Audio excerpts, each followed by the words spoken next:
Sadaqai joriya deganda hamma masjid tushunadi, Qur'on vaqflari tushunadi, to'g'ri u ham. Lekin siz bitta pokiza biznesni boshlab qo'ysangiz bilib qo'ying. Mana shu biznesingiz yo'q bo'lib ketguncha siz nomoy amalingizga nima bo'lib turadi? Savob yozilib turadi. Mana shu biznesdan kimdir shogird tushtirib, u tirikchiligini davom ettirsa, yana bitta davom ettirsa, to'xtamasdan o'sha biznesingizdan siz nomoy amalingizga nima? Savob yozilib turadi. Tushuna olyapsizlarmi?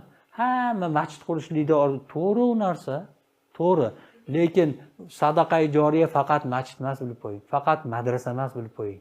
Nima ekan?